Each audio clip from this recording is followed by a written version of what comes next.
Hello, I'm Dan Weiser, the founder and artistic director of AmiciMusic. I want to welcome you to the third and final concert in our series of Jewish programs to celebrate the High Holy Days. And this program is called The Jewish Spirit. And I bring back one more time two amazing musicians who have also done all the technical work on this project, and I really thank them to the utmost. Emmanuel Borowski on violin, Francis Borowski on cello. They've been on every program so far, and a pleasure to work with, great colleagues, and I think you will love to hear the music that we are about to play. This program will feature the great Shostakovich trio at the end, one of the most powerful pieces ever written, especially for this trio combination written during World War II to honor those who had died in the camps. And we will also play some David Popper for cello and piano, some Emest Bloch for violin and piano, and then a trio by Joel Engel that I just discovered that is a wonderful early work of the 20th century showing this new interest in Jewish folk music. So sit back and enjoy the Jewish spirit. Thank you. Our first piece will feature Francis Borowski on cello in a real tour de force piece written by one of the great cellists of the 19th century, David Popper. He grew up in the Jewish ghetto of Prague. His father was a cantor there.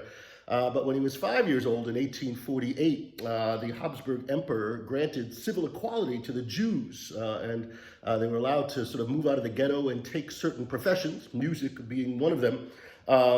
And he quickly became very good on the cello, rose up to become the principal cellist of the Vienna Court Opera from 1868 to 1873. And while he was in Vienna, he got to play some chamber music with some wonderful people, including Clara Schumann on the piano, and then also Johannes Brahms. In fact, he premiered Piano Trio No. 3 in C minor with Brahms at the piano and Popper at the cello. He was also a member of the Schubert String Quartet.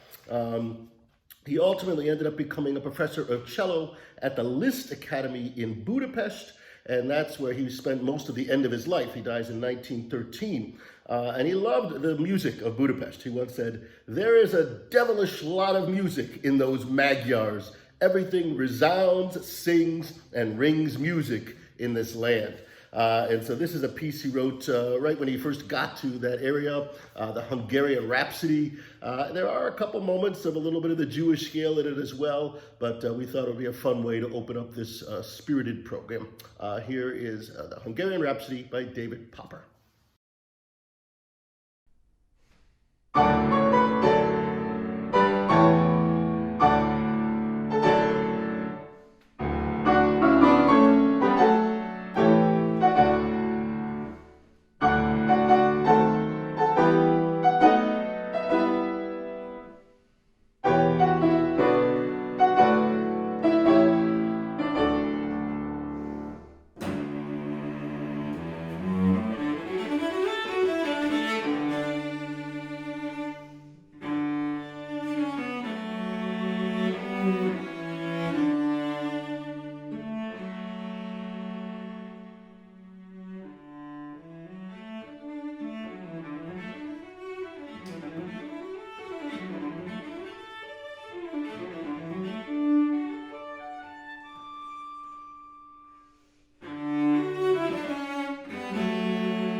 We now move to a little bit more of a solemn piece, but filled with that Jewish soul. This is Nigun, from three scenes of Hasidic life, written by Emest Bloch in 1924.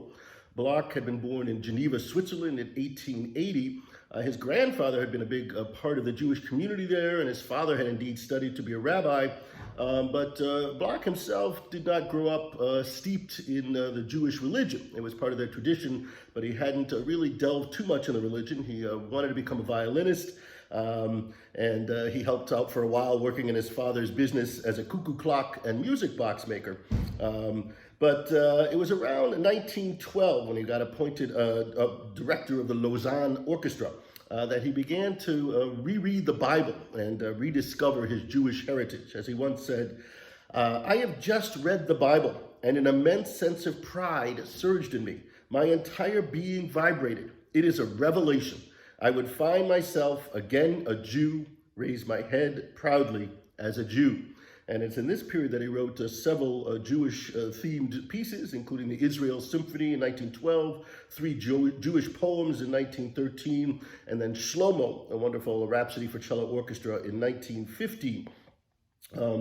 He made it clear that he wasn't trying to be a sort of an archaeologist of Jewish pieces. He was trying to feel the spirit. He said, "It is not my purpose, not my desire to attempt a reconstitution of Jewish music or to base my work on melodies more or less authentic. I am not an archaeologist. It is the Jewish soul that interests me, the complex, glowing, agitated soul that I feel vibrating throughout the Bible, the violence of the prophetical books, the Jews' savage love of justice, the despair of the preachers in Jerusalem, the sorrow of Job, the sensuality of the Song of Songs. All this is in us, all this is in me, and is the better part of me. It is all that I endeavor to hear in myself and to transcribe in my music the venerable emotion of the race that slumbers way down in our souls." Ultimately, in 1916, he decides to make a trip. He's sort of in deep financial trouble, and he is hired by an English dancer to conduct an orchestra for an American tour. Unfortunately, the tour goes bankrupt, and he gets stranded in Ohio. But he makes the best of things, makes his way back to New York, and ultimately becomes a teacher at the Mannes School of Music in New York from 1917 to 1920, and in 1920 becomes the first director of the Cleveland Institute of Music. But it's while he's in New York during this period, in April of 1918, he gets invited to a Hasidic community on the Lower East Side for a Sabbath service at the end of Passover. He was married at this time and had a few young children, but he was totally moved by what he saw at this rather poor synagogue, but the spirit and the music just rose up into him. He writes to his mother, Sophie, "What music I heard! There was neither organ nor instruments nor choir. Everyone was his own orchestra. Everything was vibrant, living, creating an extraordinary atmosphere. I dissolved with emotion. I assure you that my music seems to me a very poor little thing beside that which I heard. You will understand everything that this experience means for me. It's a great joy. It's also extreme sorrow, for my life has now been split in two. I would have been able as a single man to plunge myself into this truth, even at my age, letting it live anew in me and creating a formidable work, linking this granite past to the present, to the future. But alas, I can't. Everything separates me from it, my wife, my children, and my whole life. It's a great tragedy. All that will remain is the shadow of what I could have been." So he sort of has this religious, mystical experience, but he decides he's got to go on in music. But he sort of transfers that experience into his music. And his mother, Sophie, actually dies in 1921, and he dedicates this piece to her, the Baal Shem Suite, as it's called, written in 1923, named after Baal Shem Tov, the sort of founder of modern Hasidism back in the early 1700s. This was a mystical movement rising in Eastern Europe against the sort of rabbinical intellectualism of traditional Jewish orthodoxy, with a much greater emphasis upon song and ecstasy and dance and finding that direct communication with God. And this is what really pushed Bloch to write this incredible piece. It's actually three movements. We're just going to do the second movement, Nigun, which really means improvisation. The Nigunim were the tunes that were meant to transport the performer and listener to these transcendent realms of spirituality, and we hope you will be transported as Emmanuel comes to the stage now.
Our next piece is written by a composer who's been largely forgotten, but it's a wonderful Freilich trio that I just recently discovered by a man named Joel Engel, who is really considered the true founding father of the modern renaissance of Jewish music that happened at the beginning of the 20th century, mostly in Russia, but also moved to Germany for a while before, of course, getting lost as the Nazis rose to power. He really wanted to rediscover the Jewish roots of music, to go into the fields with a phonograph, an early phonograph, and record some of this klezmer music and some of the Jewish folk tunes so it could be kept for posterity, and he could then use some of these melodies in his own music. He was born Yulia Dmitrovich Engel in the Ukraine, and he studied law originally, as I had done, and met up with Peter Tchaikovsky, who had actually also studied law, but Tchaikovsky heard some of his early music and urged him to enter the Moscow Conservatory in the 1890s, right around the time when Rachmaninoff would have been there. He worked as a music critic for a while, and he met up with another powerful critic named Vladimir Stasov around the year 1900. Stasov was very influential in urging Russian composers to find Russian folk music and use that as the basis for their classical works. But he knew Engel was Jewish, and he actually apparently said to him, "Where is your national pride in your own people?" And that sparked Engel to really begin that search for the Jewish music. He begins to collect Yiddish folk melodies into Ukraine, and then spreads out into all the different parts of the Pale of Settlement there, and organizes several lecture concerts in Moscow and St. Petersburg, playing this kind of music to many people who had not really heard the real traditional folk music. And in fact, in 1908, he starts a society, the Society for Jewish Folk Music, which contained many of the great performers, Joseph Akron, Yasha Heifetz, Gregor Piatigovsky. They all sort of participated in some of these concerts. And as I mentioned, he was out there joining Ansky, who had written the Dybbuk, as they sort of recorded these folk songs using early wax cylinders from Thomas Edison's research. He actually did write the incidental music for the Dybbuk, a play about a young bride possessed by the spirit. He ultimately moves to Germany for a while and organizes concerts in Berlin and Leipzig, and he opens up the Yuval publishing house there, where Jewish music was published. And then in 1924, he ends up moving to Palestine and was offered a position at the Shulamit Music School there. There he begins to listen to more Yemenite tunes, and he tries to create a kind of new indigenous style with that kind of music. And he begins associated with some of the early theater groups there. He had a little tough time there because he was not well known in Palestine. He once said, "I was pampered in Moscow and Berlin, but here no one knows what Engel the composer wrote then and what he is writing now." He sadly dies soon after arriving in 1927. But for a while, his music was very popular in Israel, dominated the music scene there.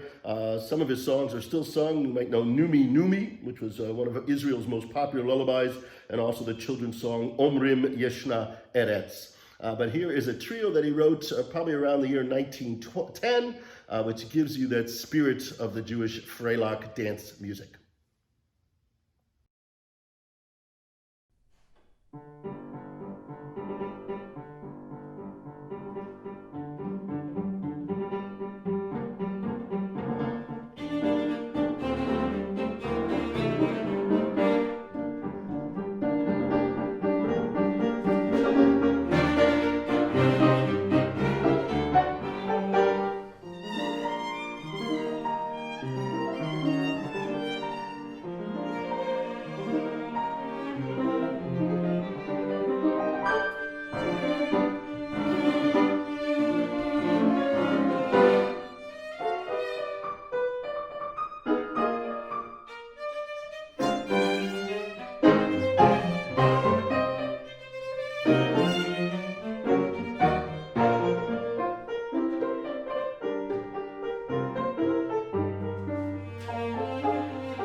we're going to finish now with one of the most powerful pieces written for piano trio, Dmitri Shostakovich's second piano trio, Opus 67, written in 1944, right when Shostakovich had begun to hear reports of these death camps, reports of of people being made to dance to their death, and we're going to hear a kind of dance of death at the end of the last movement of this piece. And in fact, you can hear as the violin and cello play with the back of their bow, as Shostakovich says, it's as if the bones are rattling at the end.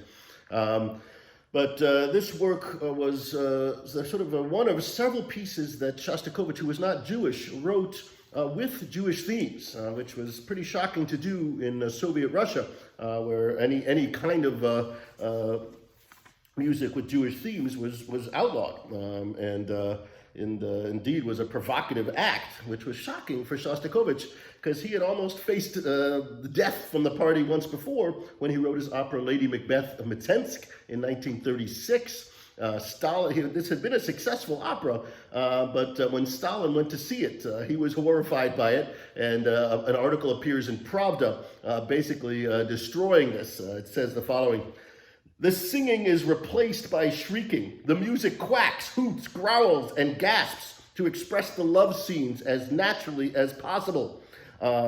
It tickles the perverted taste of the bourgeoisie with its fidgety, screaming, neurotic music.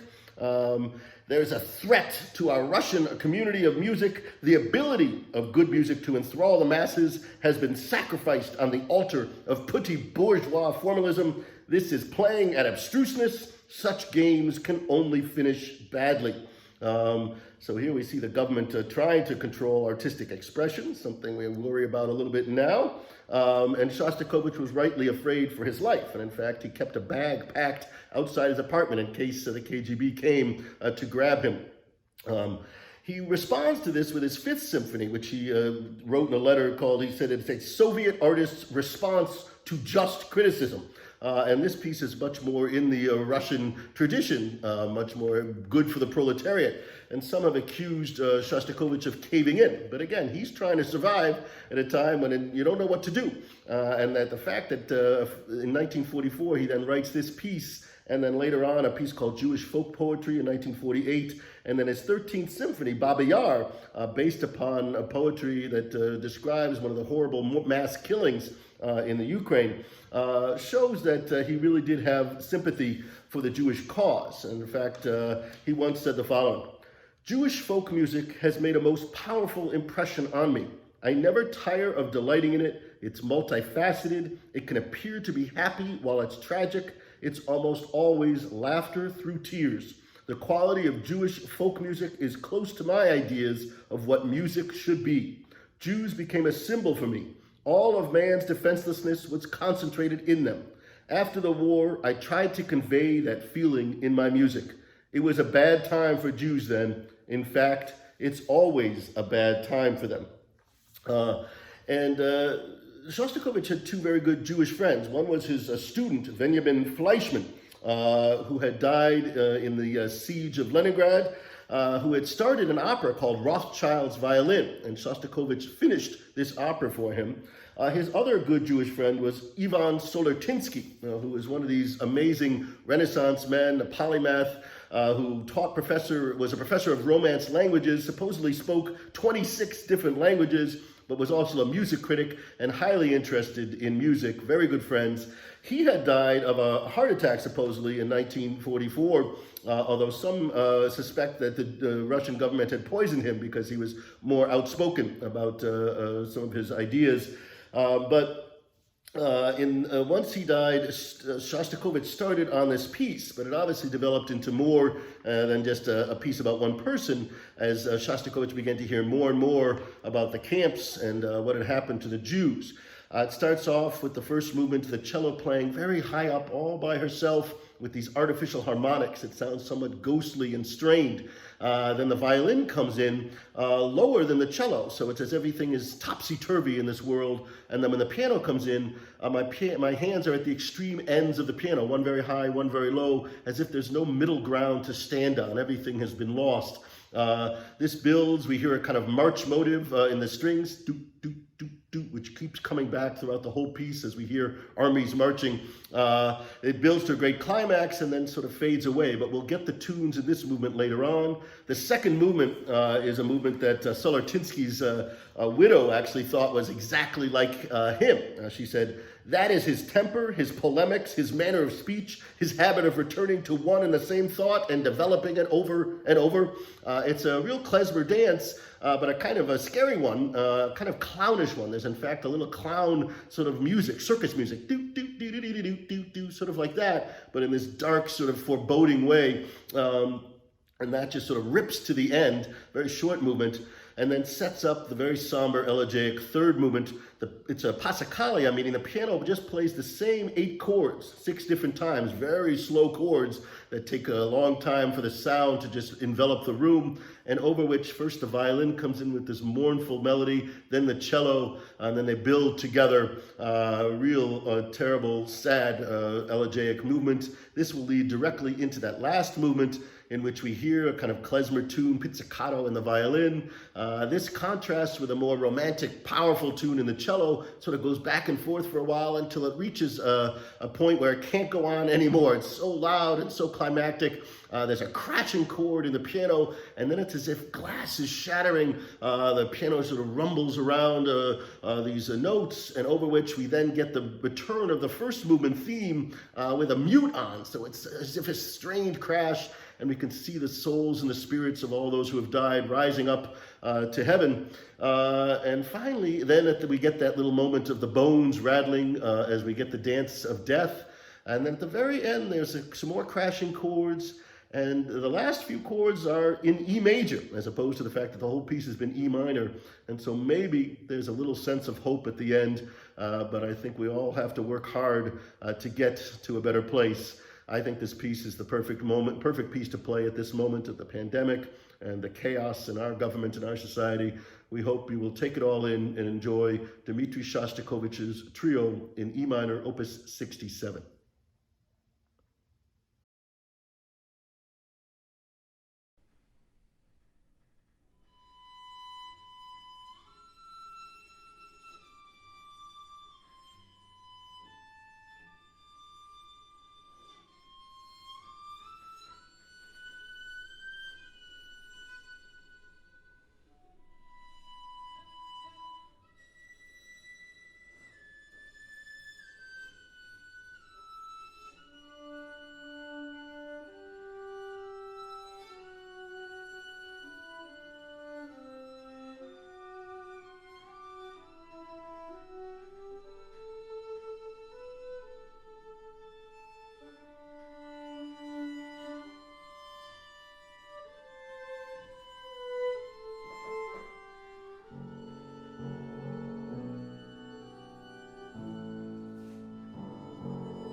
I want to thank you for being a part of our Jewish Spirit program.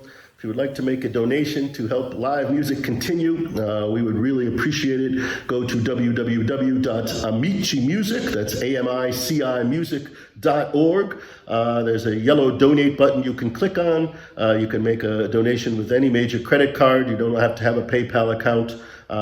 You can also feel free to call me at 802-369-0856.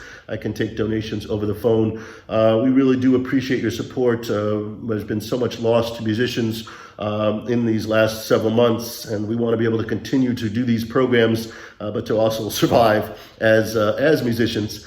We have some wonderful programs coming up. In fact, the Borowskis will join me on a special program of the first piano trios by Beethoven, Opus 1 number 1 and Opus 1 number 3, early in October as we celebrate Beethoven's 250th birthday. Later in November, where I'm going to do the complete cello piano works of Beethoven with Franklin Keel, wonderful cellist in Asheville. And we also have some programs with oboe, bassoon, and piano, and with flute, cello, and piano coming up. So check out AmiciMusic.org as these concerts get set up. They will all be sort of live streamed, and we'll let you know, and you can get on our email list as well. I'm Dan Weiser, the founder and artistic director of AmiciMusic. Thanks for being a part of our Jewish Spirit program, and thank you to Emmanuel and Francis Borowski for being such wonderful colleagues, both as performers and as wonderful videographers. It takes a lot of work to put this program together, and we thank them for all they have done. Take care, stay safe.